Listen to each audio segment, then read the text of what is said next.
Hello guys and welcome to my channel. Today I'm going to be talking about Ginetta G40. And I'm coming back here 1 year after to give you some feedback on this little beast here.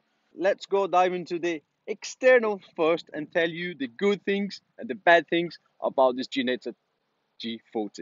Right, 1 year since I bought this little beast. Now with a lot of more stickers around. So these are all the track days I've attended: Donington Park, Brands Hatch, Blyton Park, Silverstone twice.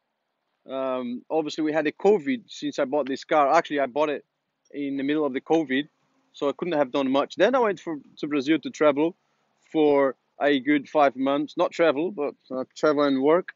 And I'm back here now. Hopefully, gonna get some more track days under my belt. But yeah, this is the little beast. This car is got a fiberglass shell, right? You can see here the paint is start to come off. This car has been crushed before and it hasn't had a proper paint job, which I think is probably mostly like what happened. I don't know if you can see here, but the fiberglass is start to show cracks around, and it's everywhere. Look, so just cracks all around the paint. So it doesn't bother me at all. I understand this car. I know it's fiberglass. I know these things you happened, and I'll just show you here.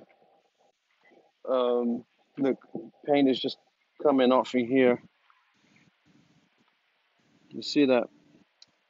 My personal opinion on that is that you should expect that kind of things. And what I'm going to do is repaint this body shell and wrap it up in some kind of cool wrap to protect the paint and all the rest of it. And that should resolve the problem. Now, if you're a guy that look is looking for perfection, all the lines, the paint, if this bothers you, then maybe this car is not for you because it's a fiberglass. Or if you buy a Ginetta G40 and you are concerned about that, then I suggest you to wrap your car straight away to avoid that those kind of things happen. Now, the next thing about this car on exteriors is the doors. The door hinges, they aren't that great and they are a known issue. Again, it's a fiberglass car, fiberglass shell, and the doors, they never close it properly, so they're always going to be catching edges when you close. This door is actually all right, but on the other side, let me show you. So the door might be one thing that you may find annoying. Open and closing, so you can close it, but it will never close properly. So you're always gonna have to slam the door to shut it close. You can obviously adjust it that bit over here. You can be playing that for hours before you find tune and proper adjustment, and you'll be a few days after and it'll be all the same again. So it doesn't bother me at all, but some people might find annoying. Another thing that people may find a bit more annoying, especially those people OCD, is that the glass window, they doesn't match the lines of the car and this end. So in here, you can probably put one of my small fingers in there. See that? And in here, it's properly sealed and in line with the car. It's the same on the other side. So in this side, it's exactly the same. You can see it here. You can probably put one finger, but in there, if you look in there, it's properly sealed.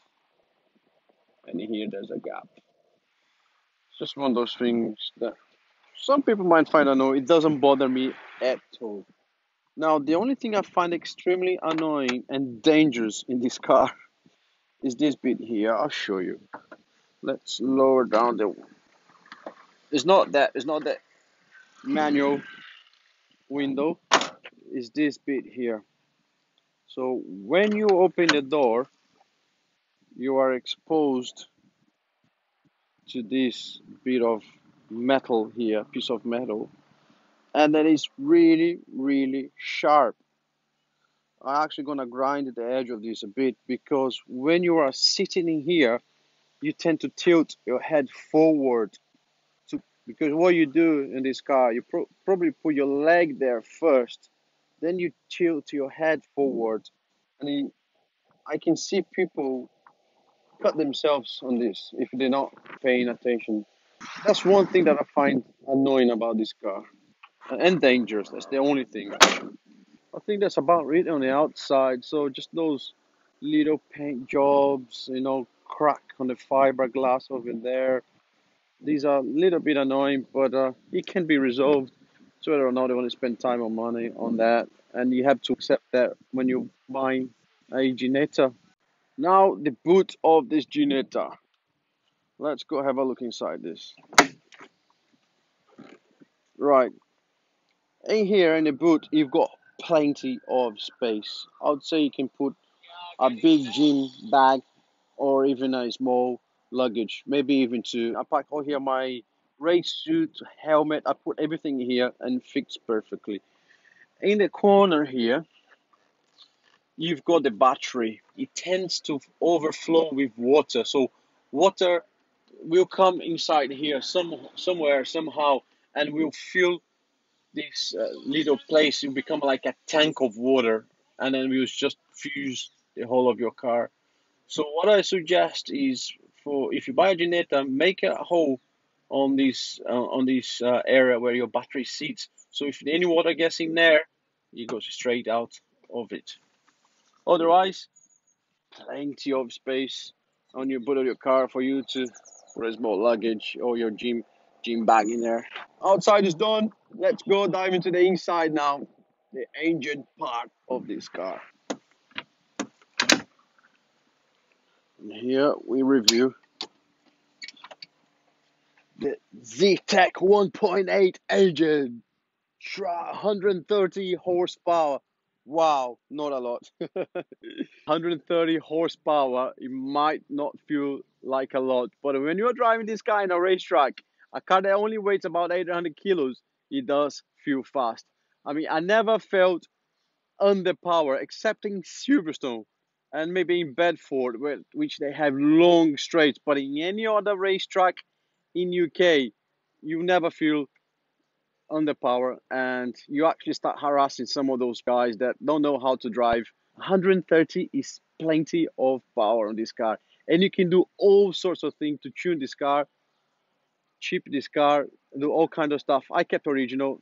I'm happy as it is, and I'm gonna keep that like that. Right, going inside here, it's a standard factory 1.8 Z-Tech engine. That's the Ginetta G40 CUP. That's the racing car. This is a racing car. I bought the racing car.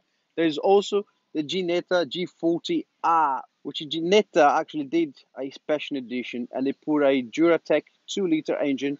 Right, now let's start talking about the problems I had with this car here. Cutting a very, very long story short, it was a problem with the synchro. And basically I had to get the gearbox redone, but quite a few people told me that the problem I had, it happens quite often, and it's because the oil recommendation, it was not the right one, and it was making wear the parts inside the gearbox. So that was about £1,200 to fix it, and you know what? I had to do. So we got that fixed. Now, moving fast forward for 6-8 months, start to doing a track day again in this car, and on my first track day at Silverstone, guess what? I blew up the engine. That was my fourth time on this car, or fifth time on a racetrack, and I blew up the engine. I mean, how lucky does one person get to buy a car and have the gearbox and the engine broken? So I'm gonna cut a very, very long story short. But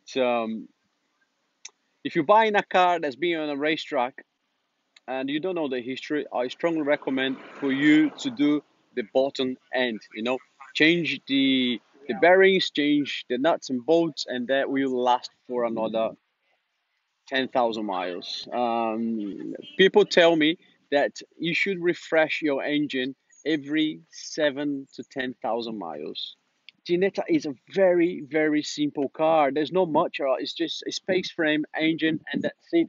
So you don't have much to worry about. And if the engine blew up again, you can pick up one on eBay for between 200 to 500 pounds. So it doesn't cost you a lot of money. Any mechanic can do service this car. It's not rocket science. I mean, even me or yourself, if you have space in garage, you could fix this car. In actual fact, a lot of people in a Facebook forum, on a Facebook page, Ginetta 40 owners, a lot of those owners in there, they actually fix the car themselves. But I don't have a garage. I live in central London, so you can't find houses with garages in central London. So I had to pay a mechanic to do it for me. If you are buying a Ginetta, my recommendation to you is be careful where you're buying from, who you're buying from. It's, even if you know who you're buying from, it's difficult to know the history. It's difficult to know inside the car. But one thing for sure is Ginetta is not expensive. So if you're putting your hands in your pocket to buy a Ginetta, you probably will have enough and spare cash even to change to a new engine if you need to, because it's not that expensive and it's very simple. Anyone can fix it. That's that on the engine and gearbox. So if you're gonna buy one, just check it, and if it's high mileage, just do a refresh on the engine. It'll be much cheaper than actually change the whole engine. The only thing I found, another thing that I find a bit annoying is, let me see if I can grab here, but the frame, you always get a bit rusty, and I don't like that. I think it's a real shame, but it's UK and humidity doesn't help. If you live in Spain, you probably won't have this sort of problem. Uh, but it's just start to show in a few edges of the frame, the frame of the chassis frame.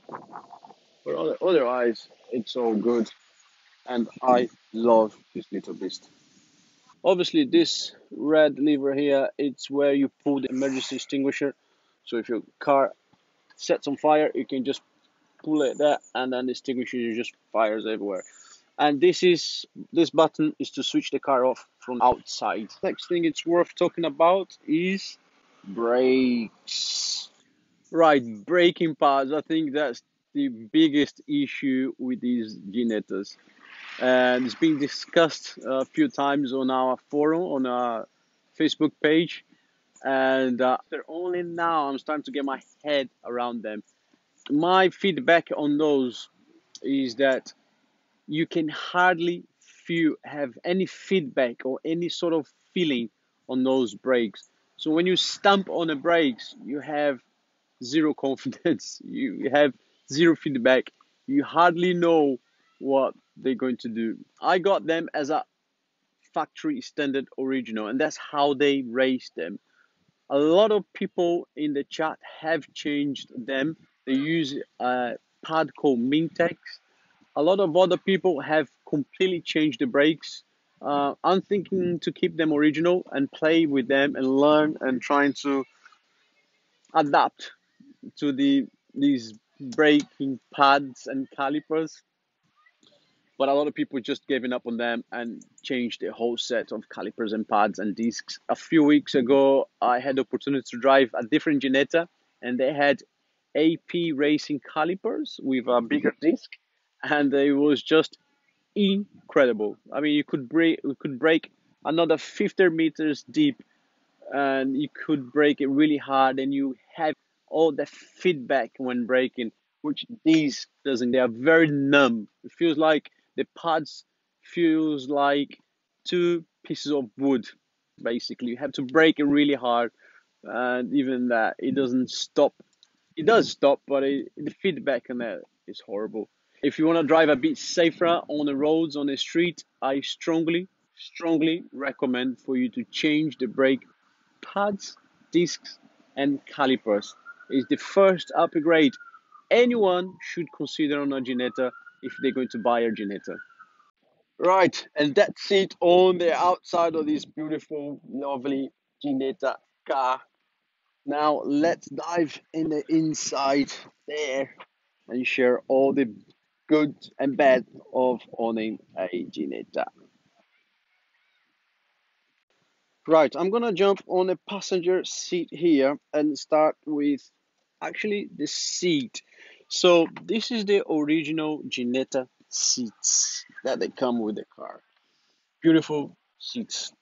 Now, The good thing about these seats, right? I am. They have, first of all, they are very comfortable seats. Right on the other side there, you have the tillet seat, but this one here is good. It has cushioning, so it's much more soft for you to drive on the road. It's much more comfortable, and for me, that is about 173 meters high. This is about 5'6", 5'7". It help is much better because you can see it over in the dashboard much better. You can see the road ahead and all the rest of it. Now, the only thing with this seat is this is a straight line here, and your lower back is going to start hurt. So what you need to get a cushioning in here, some sort of padding. Some of the guys on the Ginetta forum have that, and you can put that, and it will help you with that lower back pain. Otherwise, this seat is very good. It's excellent. You can complain. Now, if you are tall, I have a few tall friends that have sat in this car and driven. The T-let seat, it is for you. A lot of people use them on caterhams as well, the tall guys, and it's just a fiberglass, extremely high quality bucket seat. You sit very low to the ground. It gives you more headroom as well for the tall people. I don't think tall people. You see, there's some cushion there over there in a space frame, so the helmet doesn't hit you if you're tall. Never. I actually never. I get close on that, but if you're tall, I don't think you'll be very comfortable on this seat, especially because you won't have much space for your legs and you won't have much space for your head. So if you are tall and you're thinking about buying a Ginetta, I think you should buy a tillet seat. If you're a shorter guy like me, then for sure you need a Ginetta seat with a lower back support. So what I'm considering doing is buying those custom resins that you can actually mold yourself. You fill a bag of resins and you sit there and you mold to your spec, so they can easily be put on and removed. So if we change the drivers, we can change seat. At the moment, as it stands, I'm sitting very low on those seats, and I'm struggling to see above the dashboard in there. Another thing that I would recommend is just put some pads in there in the seats in here and at the bottom there, so you stop sliding. Just some grip pads.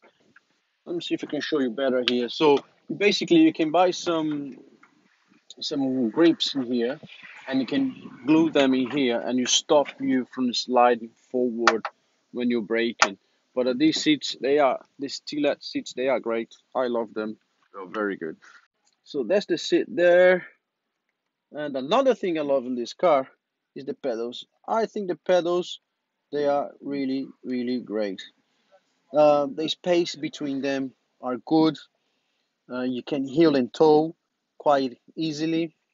The position of them, it's also good. Yeah, I think Ginetta really nailed on those pedals. So my steering wheel, it's a dish pan. I think they call dish pan or deep pan steering wheel. I'm not sure what they call it, but basically it's a wider, and also is it comes forward, so it goes a little bit like it's got like a 45-degree angle, or about 2 inches, 2 inches and a half depth. When I drove Simon's car, he had a smaller rim, and it was basically straight in here. It was attached to the. Feel much more in control.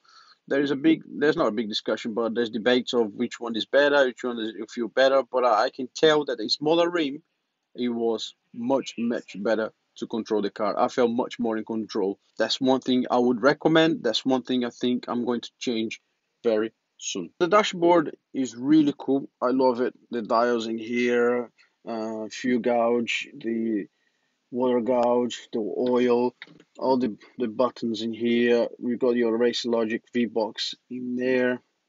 The most extremely annoying bit is this bad boy here, fuel, right? I've got a tank full of it and it's showing just less or just under of half tank. This is really well known for not working properly. It's really extremely annoying. It never works properly. Everyone discussed already in the chat, and it's a common knowledge that this never works. So you just have to work it out how much fuel you used or how much fuel you got left so you don't run out. In the summer, it's hot. It's really hot because the gearbox in here, this is get extremely hot. London is not always very hot. Today is an exceptional day, but you're always gonna feel warm in this car. You've got aircon. They are quite cool, very comfortable to drive in, and heating system you don't have to worry about because you're always gonna feel warm in this car. De-steaming, right? There's the aircon, which I never used, but you can use to de-steam your windscreen. But they also have this button here, which when you press it, it works for 20 minutes, and you won't be able to see it in here, but they have a small little steamers line. You de-steam your windscreen. I had been situations before which was really cold outside and it gets really hot inside. Does the whole thing just steam up and you press that and it goes away. So that's your dashboard there. You can press that for 20 minutes boost for the steam your whole windscreen. That's your fog lights in there. That's your hazard lights. That's your lights. And that's your horn in there. Um, that's your air con. That's for a cold and hot air con. And that's pretty much it. Window sealing, I showed you outside where this section here, it's okay, it's sealed.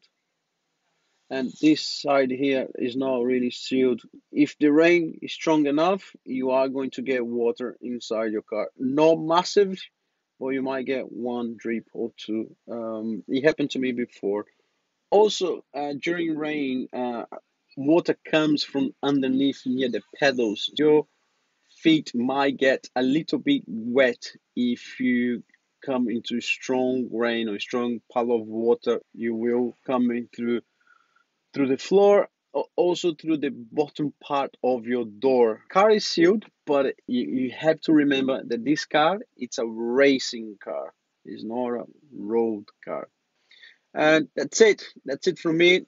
I hope you enjoy watching this video. It's a long video, but it's very detailed. And until the next time, goodbye.